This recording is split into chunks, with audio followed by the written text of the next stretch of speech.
Jangan join dunia TCG kalau korang tak nak 4 benda ni. Yang pertama, ketagih nak pull card hit. Tengok, berapa banyak dah buka ni. Semua RUC je. Stok, berapa banyak dah buka. Kumpau. Tak nak berhenti lagi ni.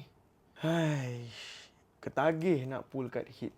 Bila masuk dalam dunia TCG, kalau kau tak nak ketagih, kau kena masuk dengan hati yang lapang untuk terima kalau kau beli tu dia ada peluang untuk kau dapat card hit ataupun tidak.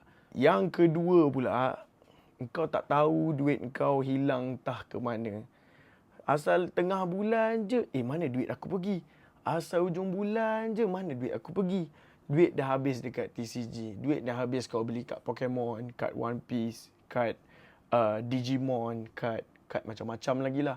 So sebab TCG ada banyak gila. Jadi kalau korang tak pandai nak manage duit korang, jangan masuk dalam dunia TCG ni. Nanti tak tahu mana duit korang tu pergi, kan?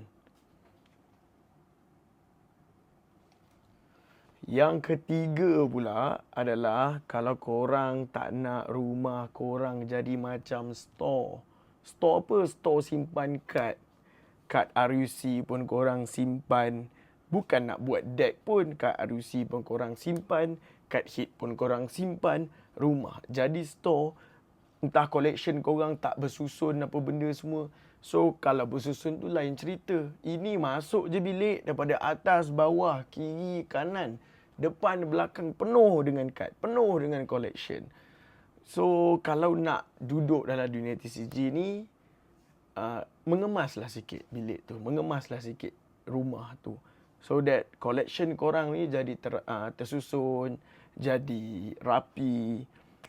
Sebab yelah kad hit korang kan kad-kad mahal. Takkan kad-kad yang ada value ni korang nak biar je tergedang macam tu.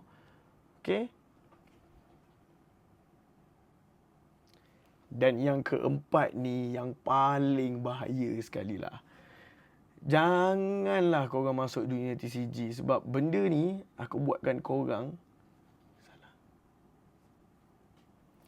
Yang keempat ni paling bahaya sekali. Kau tenung kad hit kau lama-lama. Kau pergi jamban pun kau tenung kad hit kau bawa kad hit kau.